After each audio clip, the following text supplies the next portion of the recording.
Bonjour et bienvenue dans votre magazine de l'innovation. Je recevrai tout à l'heure un invité de marque. C'est un géopolitologue très écouté. Il s'est intéressé à un sujet un peu loin de lui au départ, l'intelligence artificielle. Alors, en est sorti un livre sur la géopolitique de l'intelligence artificielle que je me suis empressée de commander. Il est édité aux éditions Erol, mais il n'arrivera en librairie que dans une semaine. Et donc nous aurons la chance de découvrir les idées fortes de cet ouvrage, également l'analyse par son auteur de ces nouvelles rivalités de pouvoir sur le territoire du numérique. Ce sera la grande interview de Pascal Boniface, directeur fondateur de l'Institut de Relations internationales et stratégiques. Avant de le retrouver, je vous propose que l'on débriefe l'actualité. Ce sera avec l'entrepreneuse Virginie Févet et le grand reporter du Mag IT, Yann Serra. Nous commenterons notamment la démission du PDG d'Intel ou encore une société américaine qui s'est offert une pépite française dans l'édition du numérique. Et puis, en fin d'émission, nous retrouverons notre rendez-vous sur l'espace qui est dédié aujourd'hui à l'arrivée de Starlink en Europe. Starlink, évidemment, le service d'accès à Internet par satellite d'Elon Musk. Mais donc, tout de suite, place au débrief.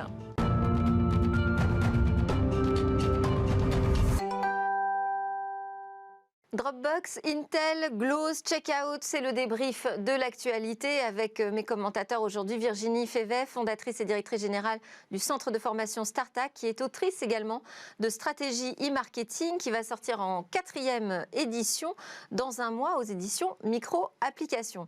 Également autour de la table, Yann Serra, grand reporter au Mag IT. Bonjour à tous les deux. Bonjour Delphine. Alors, on va démarrer ensemble, Yann, avec cette démission du PDG d'Intel, Bob Swan, après 2 années seulement. Alors, qu'est-ce qui s'est passé ? Alors écoutez, il s'est passé que Intel, ça va pas du tout, mais en même temps, Intel maintenant est sauvé. Alors, ça va pas du tout, en même temps, la santé financière, ça va. Alors, oui, mais figurez-vous qu'en fait, ils sont en train de partir dans le mur. Ce qui se passe, c'est que Intel, on resitue, c'est quand même le géant des microprocesseurs qui a été au début des années 2000 tellement omnipotent qu'ils même ils fabriquaient tous les composants électroniques, sauf qu'ils sont passés à côté d'un marché, celui des téléphones mobiles. Ils n'ont pas fabriqué de composants pour téléphones mobiles, voilà. Bon, alors en même temps, c'était pas très grave au début, parce que bon, de toute façon, ils étaient tellement puissants dans les data centers sur les PC de Monsieur Tout le Monde, sauf que petit à petit, en fait, les usines asiatiques qui fabriquent les composants électroniques ont gagné beaucoup plus d'argent qu'Intel, parce que c'est pas un mystère, ils se vendent beaucoup plus de téléphones que d'ordinateurs. Et donc, du coup, comme ils ont gagné beaucoup plus rapidement de l'argent, ils ont pu investir beaucoup plus rapidement dans les nouvelles générations de chaînes de montage, au point où, l'année dernière, les composants pour téléphone portable étaient devenus plus puissants que ceux pour ordinateur. C'était une catastrophe. Apple a dit, bon, écoutez, on arrête Intel, on passe à des composants ARM s'appelle. Oui, ça a été l'annonce fracassante Microsoft, de dans l'année. la foulée, a dit on va faire pareil. Les data centers, donc tout ce qui est cloud computing et compagnie, ils ont commencé déjà à s'acheter des machines avec des composants de téléphone dedans, tellement ça va mieux. Donc du coup, Intel, ça va pas du tout. Intel, le géant, est en train de s'écrouler totalement. Et donc, ils ont eu une idée à la Apple en 1997, c'est-à-dire qu'ils ont rappelé leur ancien gourou technologique. Parce que on resitue, Apple, souvenez-vous, aujourd'hui tout le monde connaît Apple, mais il faut savoir que c'est une très vieille marque qui avait été fondée par Steve Jobs, qui avait fait l'Apple II, le Mac, et puis après, les marketeurs avaient dit à Steve Jobs, écoute, t'es trop technique, donc basta, ciao, et nous, on va faire, on va continuer avec les paillettes. Sauf qu'Apple s'est écroulé au point où ils ont dû rappeler Steve Jobs en 97 en disant, bon, écoute, de toute façon, on n'a plus aucun espoir, reviens. Et Steve Jobs est arrivé, l'iPhone, l'iPad, enfin, tout ce qu'on connaît aujourd'hui.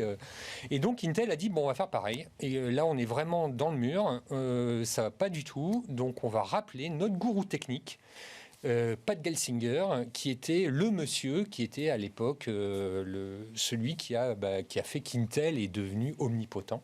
Et qui est encore aujourd'hui le PDG de VMware. Et qui est le PDG de VMware. Jusqu'au 15 février. Voilà, c'est ça. Et donc, qui est quand même quelqu'un d'assez pertinent, d'assez compétent, puisque en fait, alors VMware, ils éditent des systèmes informatiques pour les data centers. Enfin, c'est un truc, c'est très technique. Hein, c'est pas la virtualisation. oui, la virtualisation. Bon, on va pas rentrer dans les détails, mais toujours est-il que, en fait, ce machin un petit peu poussiéreux, un petit peu ancien, en fait, Paul Gelsinger a réussi à le transformer en vraiment la cheville ouvrière du cloud computing. Alors là, toutes les entreprises en veulent, et donc vraiment tout le monde achète ces produits pour passer au cloud computing. Donc c'est une vraie réussite de la part de Pat Gelsinger. C'est une vraie revanche parce qu'en fait, lui aussi avait été viré d'Intel donc en 2009 parce que pour les mêmes raisons que chez Apple, il y avait des gens du marketing qui avaient dit basta la technique, on veut des paillettes. Et alors du coup, en fait, vous savez, on est dans des domaines très, très geeks. Quand même, les gens aujourd'hui achètent des caractéristiques techniques. Et il faut voir quand même à l'époque que chez Intel, à partir du moment où ils ont viré ce gourou technique, ils ont présenté les processeurs avec des noms de lacs, avec des trucs poétiques. Enfin, bon, c'était illisible, on ne comprenait absolument rien. Tout le monde n'a plus rien compris. On voulait savoir à quelle vitesse allait le machin, si on devait l'acheter ou pas.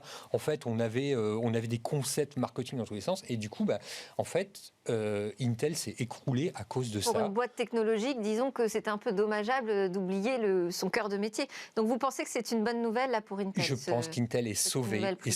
Non, franchement, je fais le pari, Delphine. Ouais, ok.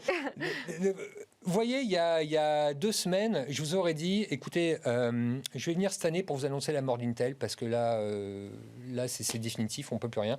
Mais là, avec Pat Gelsinger qui est revenu aux manettes, je pense que c'est bien. Alors, qu'est-ce qu'il va faire Pat mission Gelsinger principale. Donc, on n'en sait rien, puisque voilà. Maintenant, je vais vous donner mes pronostics. Bon, voilà, on va faire comme ça. Donc, à mon avis, il y a deux leviers qu'il va pouvoir activer. Le premier levier, c'est qu'il va peut-être arrêter de faire des usines chez Intel, parce que ça coûte un pognon dingue, c'est horrible. Donc, je pense qu'en fait, Intel c'est mon avis, va dire, bon, on arrête de fabriquer nous-mêmes les processeurs, on va faire comme dans le téléphone mobile, on va demander aux usines asiatiques de les faire. Voilà, ça c'est la première chose. Première possibilité. La seconde possibilité, c'est que il y a un nouveau concept qui va sortir bientôt, dont tout le monde va parler, c'est l'électronique photonique. Bon. C'est-à-dire qu'en fait, on n'aura plus sur les circuits électroniques, on aura de la fibre optique en fait sur les circuits électroniques. Et donc là-dedans, Intel est très en avance. Les ingénieurs d'Intel sont très en avance. Alors jusqu'à présent, personne n'en parlait parce que, vous savez, dans ces boîtes américaines, vous avez le star system des dirigeants d'un côté, et puis vous avez les ingénieurs super compétents qui ont des prix Nobel de l'autre, dont on ne parle jamais. Mais en fait, ces gens-là, il se trouve qu'ils ont inventé une technologie photonique qu'ils ont confiée, ils ont demandé au CEA Leti, donc à Grenoble, vraiment aux Français en plus, de comment faire pour l'implémenter. Et donc le CEA Leti a dit écoutez, c'est bon là d'ici, alors pas tout de suite, c'est pas là cette année, mais l'année prochaine en tout cas, on peut vous faire des composants photoniques. Et là pour le coup, ça va de nouveau partir dans les donc ça veut dire qu'Intel redeviendrait le numéro un fournisseur de technologie vraiment en avance sur son temps. Voilà, c'est exactement ça, c'est exactement ce qu'on espère. Électronique photonique, on va en reparler de ça certainement alors dans écoutez, j'espère bien. Bon, le marketing a été gravement attaqué, Virginie Feyvet, dans cette séquence, ce commentaire sur le départ d'Intel. C'est vrai que dans les boîtes tech, il ne faut pas oublier aussi ce qu'ils font finalement. Ouais, alors je suis d'accord, c'est vrai que je pense qu'effectivement pour une boîte technologique comme Intel, c'est important. Après, est-ce que Apple serait Apple sans l'expérience utilisateur, sans le packaging, sans la stratégie de distribution, sans les valeurs qu'il véhicule, sans cette communication qui est incroyable?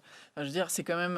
je ne suis pas sûre qu'on peut négliger cette partie-là. Après, je pense qu'il y a des périodes dans l'entreprise. Là, ils ont besoin d'innover, ils ont besoin de revenir sur la place, ils ont besoin de repartir parce qu'il y a de la concurrence qui arrive, ils ont un peu ils ont un peu de retard. Donc effectivement, ça a du sens. Pour le mariage des deux. C'est pour ça que je vous ai invités tous les deux d'ailleurs. Alors, nous, Virginie, on va commenter les licenciements chez Dropbox. Donc, c'est le PDG, Drew Houston, qui a annoncé 315 licenciements. C'est plus de 10% de l'effectif de Dropbox. Même question, qu'est-ce qui s'est passé? Dropbox, c'est une belle boîte. Ils ont un chiffre d'affaires en hausse. Oui, surtout pendant le confinement. Alors après, Dropbox, c'est un modèle freemium, donc il y a quand même 96% des utilisateurs qui ne payent pas. Ouais. Donc après, en termes de revenus, effectivement, c'est pas la même chose. Puis après, il y a des stratégies... Donc c'est le retour à la réalité sur le business model? Il y a deux choses. Il y a qu'on est dans une période exceptionnelle, qu'on n'a pas de visibilité, qu'on ne sait pas combien de temps va durer la crise. Donc même toutes ces boîtes qui ont levé des fonds avant pour préparer la crise, elles ne savent pas combien de temps ça va durer. Il y a quand même des baisses d'effectifs partout. Dans la Silicon Valley, c'est aussi classique de voir des vagues comme ça de licenciements, puis après des réembauches. Ce qui coûte très cher à l'entreprise, parce que réembaucher, ça coûte cher. C'est quand même faire fuir les talents comme ça. Et puis il y a la marque employeur qui prend un coup derrière, parce que effectivement, on a confiance en la marque, en toutes ces valeurs qu'elle véhicule pendant des années en disant on conservera les équipes, on est soudés, on est une vraie équipe, puis d'un coup, on voit que non.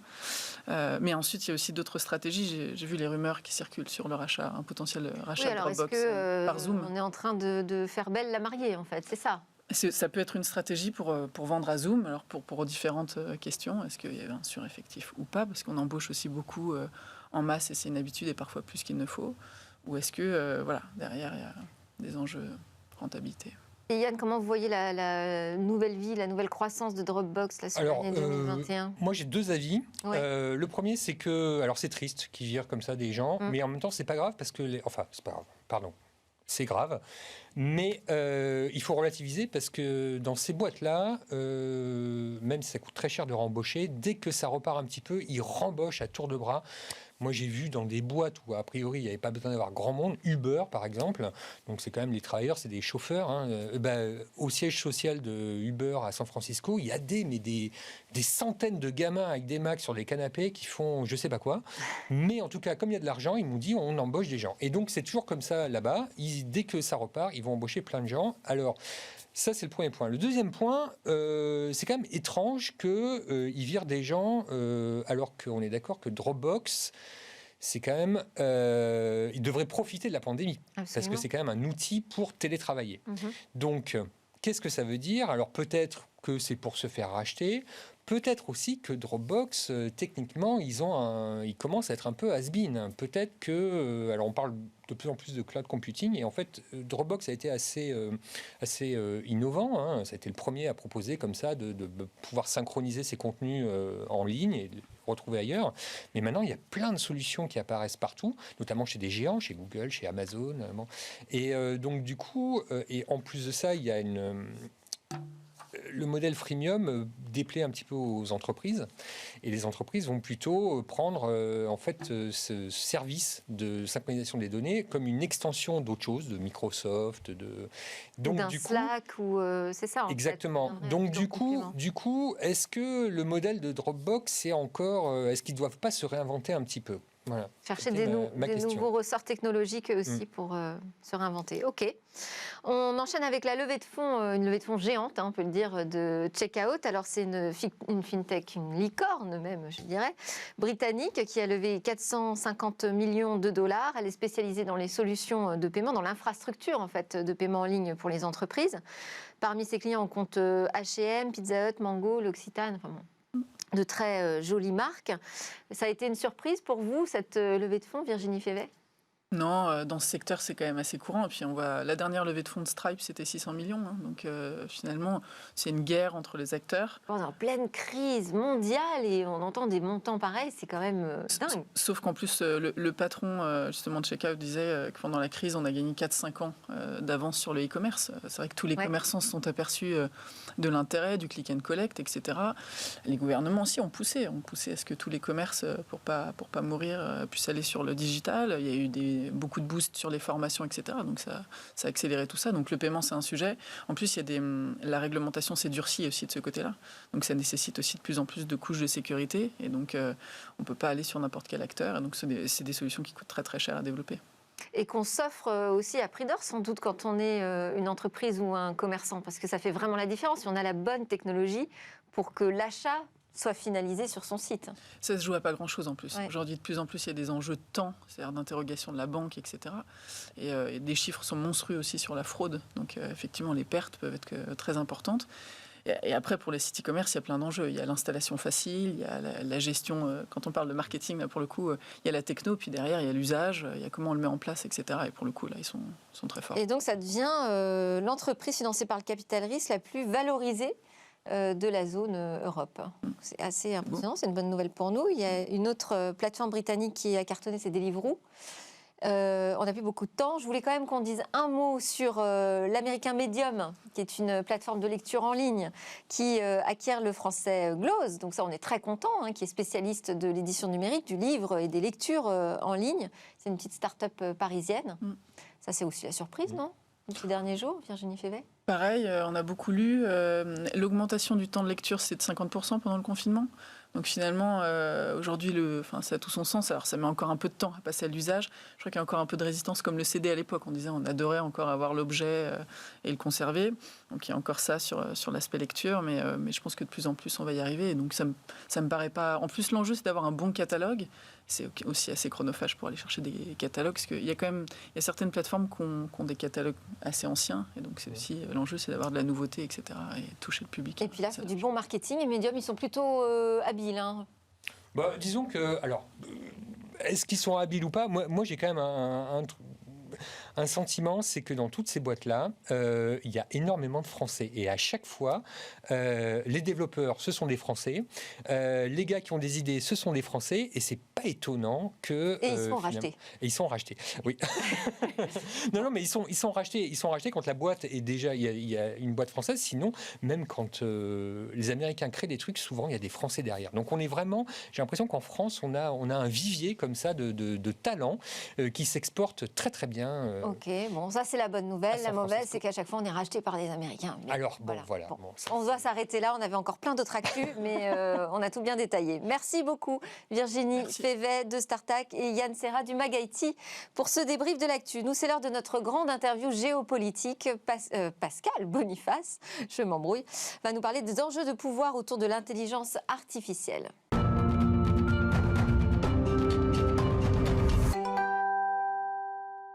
Pascal Boniface est le grand invité de Smartech, directeur fondateur de l'Institut de Relations internationales et stratégiques, qu'on appelle l'IRIS. Il sort dans une semaine un nouvel ouvrage que je me suis empressée de commander, Géopolitique de l'intelligence artificielle aux éditions Erol. Alors j'ai non seulement la chance d'avoir pu le recevoir avant sa diffusion en librairie, mais aussi le plaisir de vous le faire découvrir à travers sa grande interview. Bonjour Pascal Boniface, un grand merci d'être connecté avec nous pour cet entretien long format et merci pour votre confiance en acceptant de nous parler de votre ouvrage à paraître le 28 janvier prochain. On peut peut-être rappeler, parce qu'on est dans Smartech, on n'est pas une émission très coutumière des questions géopolitiques, rappeler ce que désigne ce terme déjà géopolitique. Alors, la géopolitique au sens précis du terme, enfin précis, c'est la rivalité pour le contrôle des territoires. Au départ, c'est plutôt une affaire de militaires. Maintenant, elle est très étendue. C'est quand même l'approche un peu du fait de la globalisation, l'approche de tous les phénomènes internationaux. Mais il peut y avoir aussi des géopolitiques intérieures, parce qu'il y a aussi des concurrences intérieures. Il peut y avoir une géopolitique, par exemple, des tribunes de football, si on pousse vraiment à l'extrême. Mais grosso modo, on peut dire que c'est finalement la recherche de la puissance, le contrôle des territoires. Mais aujourd'hui, les territoires, on sait qu'ils ne sont pas uniquement matérialisés. L'espace digital, par exemple, n'est pas matérialisé, mais il est l'objet d'une rude concurrence, d'une très grande rivalité qui est un peu même d'ailleurs au cœur des questions de puissance aujourd'hui. Oui, alors je disais que vous vous étiez intéressé à un sujet un peu loin de vous, c'est ce qu'on découvre dans l'introduction de votre ouvrage. Comment est venu le point de départ finalement de ce livre sur la géopolitique de l'intelligence artificielle ?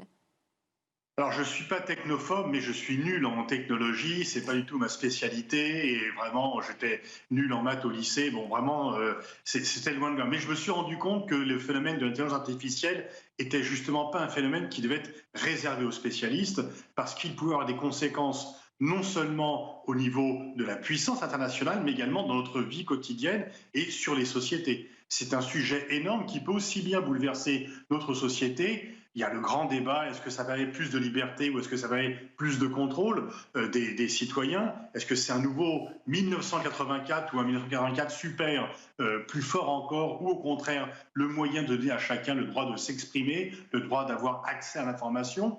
Est-ce que ça va créer des emplois ou au contraire, est-ce que cela va amener deux classes, des gens qui seront privés d'emploi, qui seront réduits à la mendicité ou à la charité avec une petite élite extrêmement riche? Et puis au niveau international, il y a plusieurs problèmes. Un des problèmes majeurs, c'est le duel États-Unis-Chine. On sait, et l'élection de Biden ne change pas cela que la rivalité entre la Chine et les États-Unis sera la question géopolitique la plus importante pour la décennie qui vient. Et l'intelligence artificielle est au cœur de cette rivalité, puisqu'il y a vraiment un duel entre Pékin et Washington pour savoir qui va dominer ce secteur. Et enfin, il y a aussi l'autre phénomène, est-ce que les GAFA vont dominer le monde, les GAFA et leur version chinoise, bien sûr, et est-ce qu'ils ne sont pas en mesure désormais de rivaliser avec les États et d'empiéter sur les fonctions régaliennes traditionnelles. Et donc, je me suis aperçu que ce secteur qui m'était complètement étranger avait un impact non seulement, et aurait un impact énorme, non seulement sur ma vie de citoyen, mais également sur les choses que j'étudie professionnellement. Et donc, je me suis un peu lancé dans l'étude, je me suis documenté. Je suis effectivement sorti de ma zone de confort et de ma zone de spécialité pour entamer, finalement, pour essayer de découvrir un continent nouveau ou un pays immense, d'ailleurs, nouveau. Oui, alors vous parlez d'une prise de conscience qui est sans commune mesure avec son importance. Ça veut dire par là que vous pensez que les sphères décisionnelles aujourd'hui n'ont pas encore réalisé quelle était l'importance de l'intelligence artificielle pour demain ? C'est dramatique. C'est vraiment dramatique. Alors, il y a des exceptions, bien sûr. Cédric Villani, qui est effectivement un scientifique de haut vol, qui s'est lancé en politique, mais sinon, vous avez-vous entendu beaucoup de débats au Parlement sur ces questions-là ? Est-ce que dans la campagne des élections présidentielles de 2017, il a beaucoup été question de ces sujets ? Et dans les différents débats publics, est-ce que l'on parle beaucoup du choc que cela peut avoir sur notre vie, sur notre avenir ? Non. Bon, il y a des sujets qui me paraissent plus mineurs, qui phagocytent complètement l'espace public, et peut-être aussi parce que les responsables politiques ne sont pas tout à fait à l'aise avec ce sujet qu'ils ne dominent pas, qu'ils ne maîtrisent pas. Dans ce cas-là, il faut quand même qu'ils se documentent et qu'ils fassent leur travail, parce que c'est quelque chose qui va s'imposer à nous. Et donc, soit on assiste impuissant à un bouleversement historique qui nous sera imposé sans qu'on ait notre mot à dire, soit nous prenons notre destin en main, nous nous saisissons du sujet, et il est vraiment de la toute première importance que nous nous occupons de cela. Si je fais une comparaison avec la géopolitique, pendant très longtemps, la géopolitique, c'était vraiment l'affaire des militaires, de quelques diplomates, c'était, je dirais pour faire court, réservé au 7e arrondissement de Paris pour la France. Aujourd'hui, on fait de la géopolitique au lycée, en classe de première, en classe de terminale. Eh bien, pour ce qui est de l'intelligence artificielle, ça doit en aller de même. C'est un élément qui est trop important, c'est un sujet qui est trop capital pour être laissé aux seuls spécialistes. Il faut vraiment que l'on entame un débat public urgent sur ce sujet pour savoir qu'est-ce que ça va entraîner comme conséquence? Jusqu'où peut-on maîtriser, réguler le phénomène? En tant que tel, je pense que ça apporte des choses formidables, à condition que ça soit régulé, à condition que cela soit pensé, à condition que les citoyens, les politiques s'emparent de ce sujet et ne le laissent pas se développer tout seul. Alors, on va en développer quelques sujets ensemble. Bon, déjà, vous prêchez des convaincus dans Smart Tech. Nous, on est convaincus effectivement qu'il faut poser ces sujets sur la table et en faire des sujets de réflexion. Vous dites que les entreprises du numérique pourraient représenter la menace la plus sérieuse ayant jamais existé. Et vous citez un exemple kurde. Est-ce que vous pouvez nous raconter brièvement l'histoire ? Oui, effectivement. Alors, on sait que les Kurdes aspirent à l'indépendance. Donc, ils ont été privés dès 1920 par les traités qui ont suivi la Première Guerre mondiale. Et enfin, on leur a reconnu et ils ont été privés par la politique d'Atatürk. Et effectivement, ils pourraient avoir une adresse nationale sur les réseaux sociaux qui serait l'émanation, qui serait la préfiguration d'un État kurde. Alors, ça fâcherait bien sûr aussi bien les Iraniens, les Syriens, les Turcs et les Irakiens dans lesquels les Kurdes sont répartis, mais le digital pourrait leur permettre d'exister en préfiguration d'un État. Je pense que la question est un peu plus compliquée en réalité parce que ces 4 entités kurdes auraient du mal à devenir une entité nationale unie. Ils sont très divisés, mais on voit effectivement que le digital permet de mettre en place des revendications qui ont du mal à se faire et à être exprimées par la suite, parce que l'intérêt du digital, c'est que vous n'avez pas besoin de beaucoup de moyens pour vous exprimer. Ce n'est pas la peine d'avoir des capitaux énormes pour pouvoir avoir accès au public, avoir accès pour faire passer votre message. S'il est de qualité, si vous êtes convaincant, il va se diffuser. Ça, c'est plutôt un avantage. Ça, c'est plutôt une bonne chose. Le risque, par contre, par rapport à cela, par rapport aux États, c'est que eh bien, des milliardaires du digital prennent une importance telle que, par exemple, il y a des Jeff Bezos ou Elon Musk ont des fortunes personnelles qui sont supérieures au PIB de plusieurs États, et des États de grande importance, du type Hongrie, voire même Koweït, etc. Et en fait, on peut critiquer les chefs d'État, mais ils sont redevables devant leur peuple. On n'aimait pas Trump. Pour ceux qui ne l'aimaient pas, eh bien, il a été battu aux élections. Il est redevable. Bill Gates, c'est peut-être plus sympathique que Trump, puisqu'il a donné de l'argent à l'OMS lorsque Trump coupait les vivres. Mais Bill Gates n'a de compte à rendre à personne, sauf à lui-même et à son épouse éventuellement. Et donc là, et on a vu par exemple Elon Musk qui vient au secours de la NASA. On voit Mark Zuckerberg qui veut lancer une monnaie. Et battre monnaie, c'est par définition une fonction régalienne. Et donc on a des milliardaires qui ont pris une telle importance qu'ils empiètent sur les fonctions régaliennes. Alors on peut dire tant mieux, les États c'est pas bien, c'est oppressif, etc. Mais au moins ils sont redevables de ce qu'ils font par rapport à leurs citoyens, y compris d'ailleurs dans les régimes autoritaires, d'une certaine façon, ce que ne sont pas les milliardaires du digital. Oui, vous avez tout un chapitre qui pose cette question des GAFAM vont-ils tuer les États Vous rappelez que effectivement le chiffre d'affaires de Facebook c'est l'équivalent du PIB du Liban. Vous faites un portrait assez sévère, vous les comparez à des monarques avec un risque d'oligarchie parce que justement ils n'ont de compte à rendre à personne. Et d'ailleurs, vous parlez de la monnaie, c'était le débat que nous avions hier et j'ai invité un éminent économiste, Michel Aglietta, qui pose ces questions sur la table. Effectivement, la monnaie, c'est la souveraineté aussi.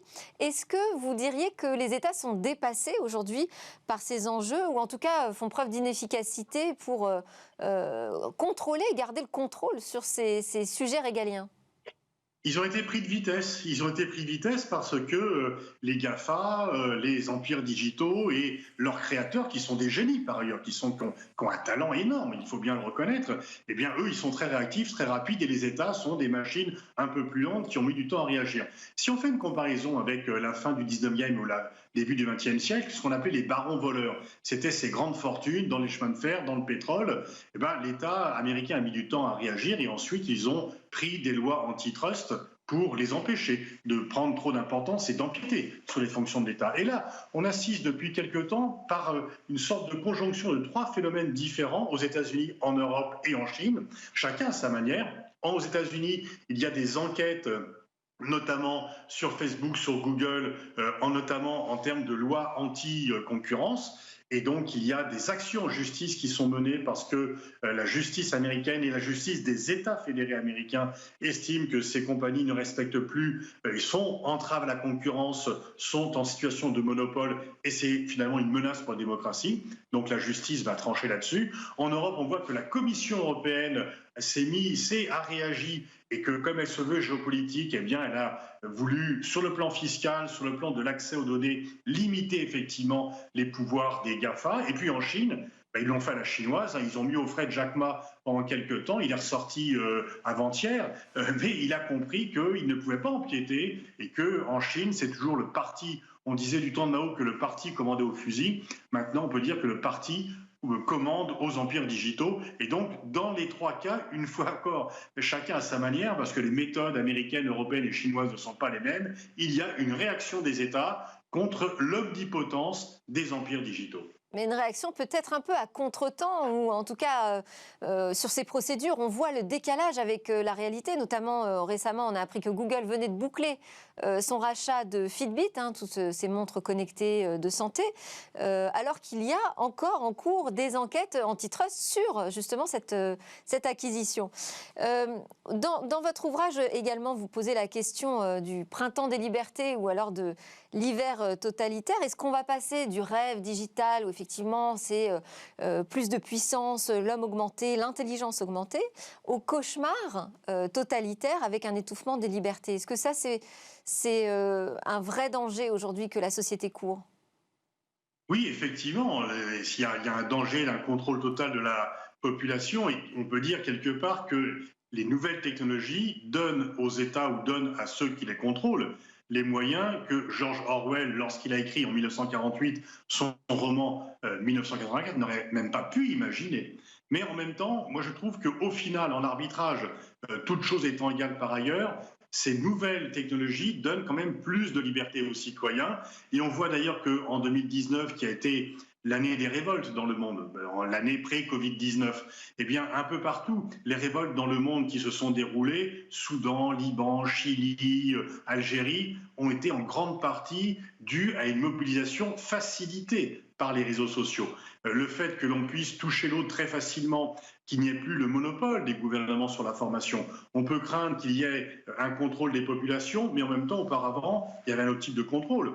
C'est que dans de nombreux pays, il y a une vingtaine d'années, une trentaine d'années, eh bien, seuls les gouvernements avaient accès à l'information et avaient le droit, le pouvoir de donner aux citoyens ce qu'ils avaient le droit de savoir ou ne pas savoir. Aujourd'hui, c'est terminé. Et même dans les pays autoritaires, il y a 1000 moyens d'avoir un accès plus libre à l'information. La Chine n'est bien sûr pas un régime démocratique.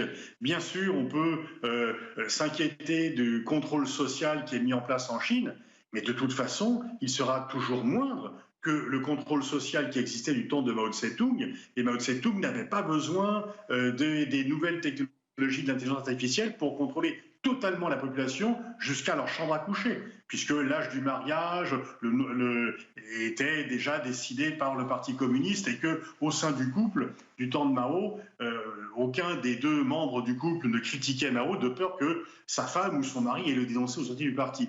Donc je pense qu'on exagère la menace sur la liberté qu'amènent ces nouvelles technologies, parce qu'au final, bien sûr, il peut y avoir des craintes, bien sûr, il faut faire attention, c'est pour cela qu'il faut mettre des barrières, une fois encore, c'est pour cela qu'il faut de la régulation, mais au final, l'apport pour les libertés est plus important que les restrictions aux libertés qu'elles amènent. À condition de savoir utiliser cette technologie. Et donc, il faut s'y intéresser, c'est important. On va continuer avec la Chine, mais la Chine face aux États-Unis. Vous parlez d'un grand choc annoncé avec l'intelligence artificielle comme élément central de cet affrontement sino-américain. On est déjà dans un monde déstabilisé par les puissances numériques ? Oui, effectivement, il y a vraiment la grande rivalité, elle est entre Pékin et Washington, et cela passe par l'intelligence artificielle. Les Chinois ont compris que l'intelligence artificielle, c'était à la fois la puissance économique et la puissance militaire. L'URSS est morte d'avoir trop sacrifié à la puissance militaire sans développer le volet industrie, sans développer le volet économique traditionnel. Et elle en a été étouffé de cela. Et les Chinois ont retenu les leçons de la faillite de l'Union soviétique. L'intérêt pour la Chine de l'intelligence artificielle, c'est que l'investissement qui est fait a des répercussions civiles et militaires et qu'il ne sacrifie pas l'un au détriment, au profit de l'autre. C'est complémentaire. Et donc, ils ont eu ce qu'on appelle le moment Spoutnik. Le moment Spoutnik, c'est quand vous découvrez que votre rival est beaucoup plus en avance sur vous ou moins en retard sur vous que vous ne le pensiez, lorsque une machine de Google a battu leur champion du monde de Go. Et Xi Jinping, eh bien, il a mis le paquet, il a mis les moyens, et lorsque l'État décide en Chine, ça a des répercussions. Il y a une alliance entre les opérateurs privés qui ont les cartes pour s'enrichir, qui ont toute liberté pour s'enrichir, à condition de ne pas trop empiéter sur le domaine de l'État. Et là, Jack Ma a franchi la ligne jaune et donc il a reçu un carton jaune.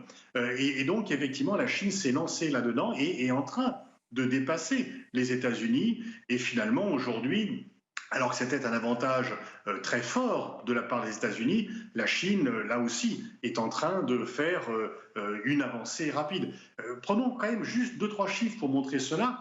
Lorsque la Chine adhère à l'OMC en 2001, elle représente 10% du PIB américain.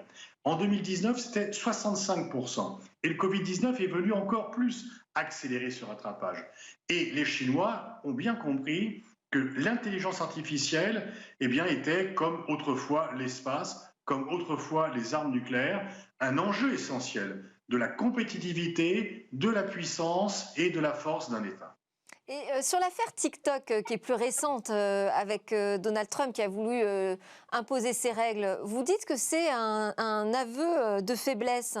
C'est une interprétation qui n'est pas forcément celle de tout le monde ?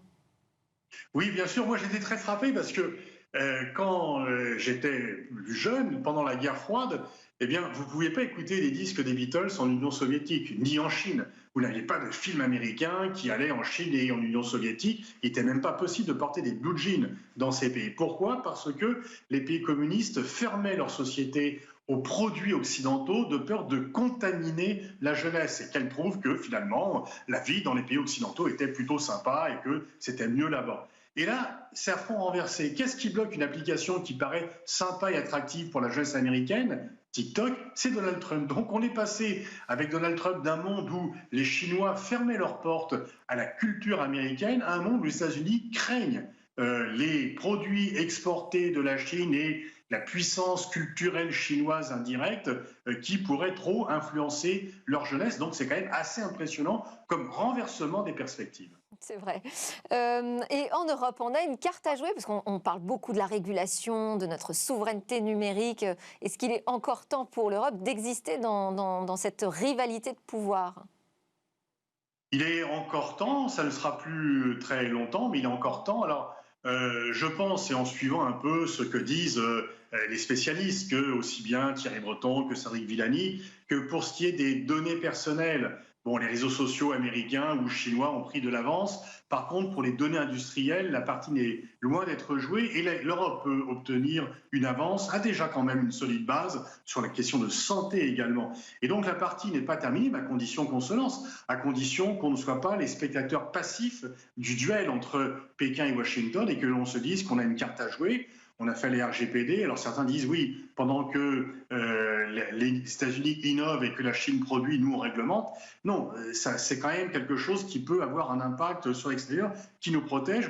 Moi je me félicite de voir que la Commission européenne, dont on pouvait beaucoup critiquer l'inaction, parfois même l'action contre-productive dans le passé, ce soit autoproclamée commission géopolitique, et donc voilà, elle va défendre la puissance européenne, et deux, ait compris que ce domaine-là était un domaine vital et qu'il ne fallait pas uniquement protéger les technologies du passé, mais également investir dans celles de l'avenir. On a perdu du temps. En 2002, au sommet européen de Lisbonne, on décide de financer ce qu'on appelait à l'époque les autoroutes de l'information. Et puis voilà, comme c'est le long terme, on n'a pas pris les choses en main. Et là, ce que l'on voit quand même, c'est que le long terme se rapproche. C'est-à-dire que le long terme, il y a quelques années, c'était d'ici 20 ou 30 ans. Là, si on n'investit pas très rapidement sur l'intelligence artificielle, eh bien, dans 5 ans, on sera largué. Et donc, il faut agir vite. Et toute la partie n'est pas jouée, elle n'est pas gagnée, bien sûr, mais en tout cas, elle n'est pas perdue. Et il y a eu un réveil européen dont il faut se féliciter. Et peut-être un réveil français, hein, qui sait. Est-ce que l'intelligence artificielle fera partie des sujets qui seront traités par les candidats à la prochaine campagne? Qu'en pensez-vous? Est-ce que ce sera un sujet qui sera abordé ou au cœur même des débats pour cette nouvelle campagne présidentielle française? Ça sera un test, parce que si les candidats n'abordent pas du tout ce sujet, à mon avis, ne seront pas aptes à exercer les fonctions suprêmes.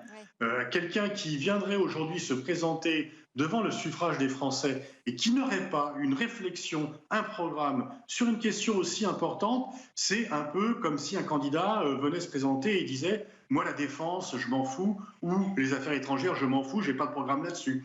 Et donc ça sera un test et j'ose espérer quand même que, alertés un peu par différents signaux, les candidats y verront un signe de crédibilité et se forceront à investir ce domaine. Ils peuvent ne pas être spécialistes au départ, mais en fait on ne leur demande pas d'être spécialistes, on demande de prendre en compte, de s'entourer, de réfléchir, de se documenter et de faire des propositions concrètes aux Français, de dresser une perspective aux Français sur ces sujets. Oui, alors ils peuvent d'ailleurs lire votre ouvrage, hein, qui est très documenté, en l'occurrence, sur tous ces enjeux. Je voudrais qu'on termine avec une interview express, Pascal Boniface. C'est un petit jeu, vous répondez de manière spontanée et rapidement à mes questions, très ouvertes, vous allez voir.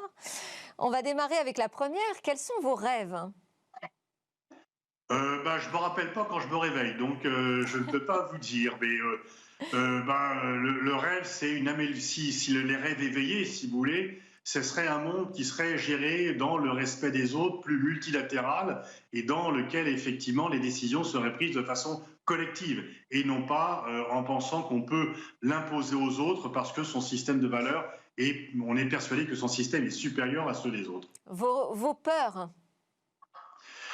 C'est la peur d'un monde de plus en plus clivé, d'un débat de politique en France, comme on l'a vu aux États-Unis, de plus en plus antagoniste, où on n'accepte plus le point de vue de l'autre et où les positions sont les plus extrêmes et radicalisées de part et d'autre.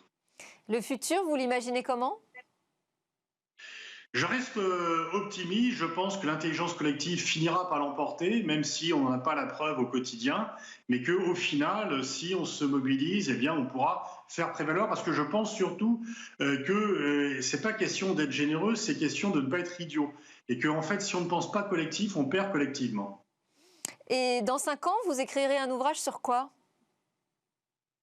Écoutez, là, bonne question, je sais pas, peut-être que je me mettrai à la bande dessinée ou au roman, mais peut-être sur un sujet qui n'existe pas encore aujourd'hui. Là, vraiment, je décide de mes livres toujours un peu d'une année sur l'autre. Donc, je ne vais pas si loin. Je fais de la prospective, mais pas pour ce qui concerne la production littéraire. Merci beaucoup, Pascal Boniface, directeur et fondateur de l'Institut de Relations internationales et stratégiques. Merci d'avoir été avec nous. Je rappelle donc que votre ouvrage « Géopolitique de l'intelligence artificielle » édité par Erol sort en librairie le 28 janvier prochain. Nous, juste après la pause, on va se connecter à l'espace et ses nouvelles constellations de satellites. Je veux parler de Starlink.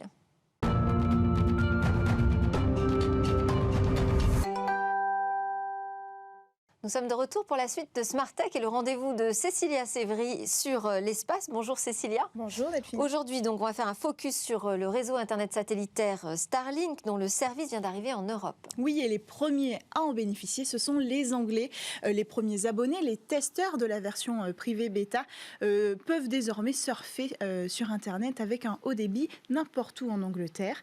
Et puis le projet, il s'appelle Starlink. On en a déjà parlé sur ce plateau souvent.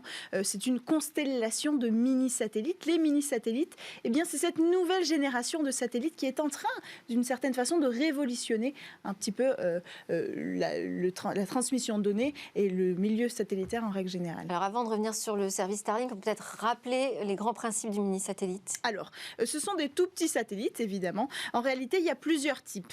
Les nanosatellites entre 1 et 10 kg, les microsatellites entre 10 et 100 kg, et puis les mini-satellites qui peuvent atteindre jusqu'à 500 kg.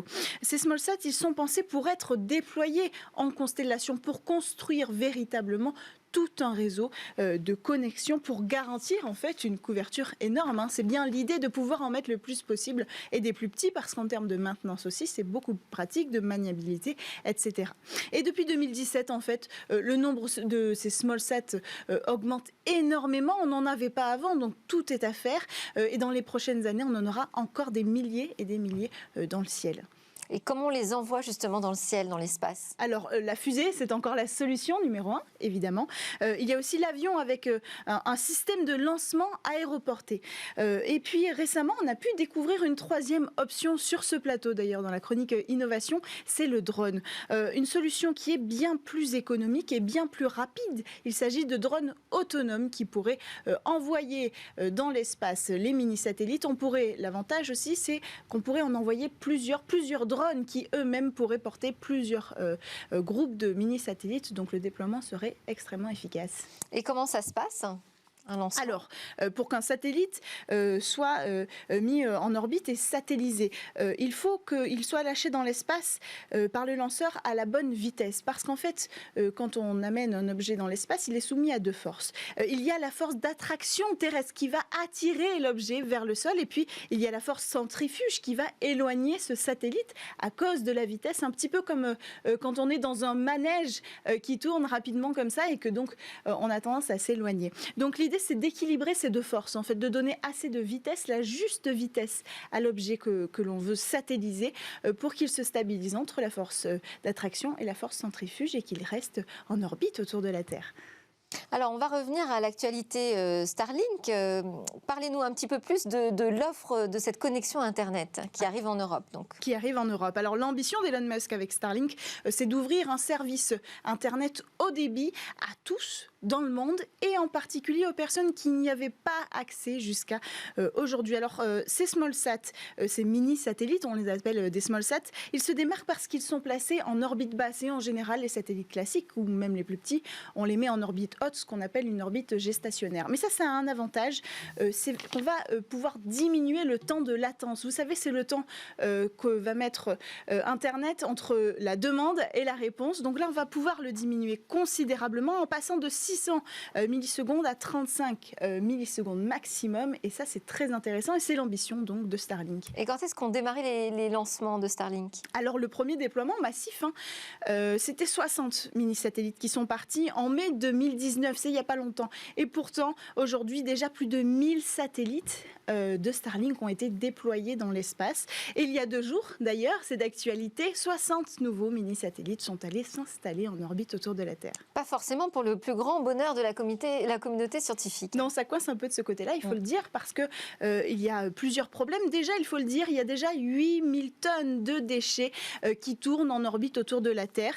Et puis, des objets qui se baladent à 48 000 km/h, c'est dangereux pour les satellites qui y sont déjà et ceux qui vont arriver. Et puis, il y a un problème, c'est la pollution lumineuse. Dès la première arrivée des satellites Starlink, les astronomes amateurs comme professionnels ont tiré la sonnette d'alarme parce qu'ils étaient gênés dans leurs observations. On va revenir à la connexion Internet. Donc les Anglais vont pouvoir tester. Est-ce qu'elle fonctionne bien? Comment fonctionne-t-elle déjà? Bon, alors il y a certains médias anglais qui ont réussi à retrouver, parce qu'ils ne sont pas listés, des clients de cette version bêta privée. Et ça fonctionne. Des gens qui n'avaient pas de connexion jusque-là parce qu'ils étaient un petit peu perdus dans une campagne dans le nord de l'Angleterre, par exemple, pour le témoignage que j'ai en tête, ont réussi enfin à avoir une connexion. Mais ça ne marche pas si bien que ça pour l'instant, il faut le dire. Aux États-Unis, le réseau avait déjà été déployé et le débit était de plus de 200 mégabits par seconde. Sauf qu'en Angleterre, pour l'instant, il est que de entre 50 et 100 mégabits par seconde.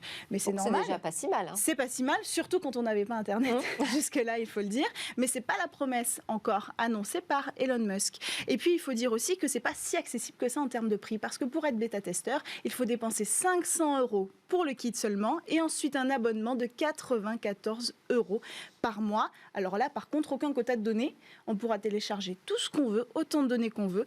Mais les performances du réseau, de toute façon, ne seront pas complètement efficaces tant que tous les smallsats ne seront pas installés. En tout cas, la première phase qui devrait arriver d'ici 2022. Donc on n'a pas encore vraiment cette révolution de l'Internet satellitaire, mais ça arrive. Quand est-ce qu'on va pouvoir en profiter dans le reste de l'Europe? Mais très vite. Les autorités grecques, par exemple, allemandes et autrichiennes, ont apparemment déjà accordé des licences d'exploitation à SpaceX et donc elle pourrait accueillir bientôt ces kits et donner accès à ses utilisateurs au marché européen, mais pas la Russie. Ça, c'est intéressant de le dire aussi. Et ça ne s'applique pas qu'à Starlink d'ailleurs, ça s'applique aussi au projet OneWeb. En fait, la Russie prépare même des amendes pour les utilisateurs de Starlink. C'est-à-dire que si vous achetez un kit, eh bien, on va vous retrouver et on va vous dire non, vous n'aviez pas le droit de l'utiliser. Donc, en plus d'avoir acheté un kit, on aura une amende. C'est assez ironique quand même, il faut le dire, parce que SpaceX, c'est encore aujourd'hui des vaisseaux Soyouz qui l'utilisent pour mettre ses satellites en orbite, des vaisseaux Soyouz qui sont donc russes. Ironie, effectivement. Merci Cécilia Sévry pour ces informations sur Starlink qui arrive en Europe. C'est l'heure du Lab Startup avec 4 jeunes pousses innovantes à suivre tout de suite.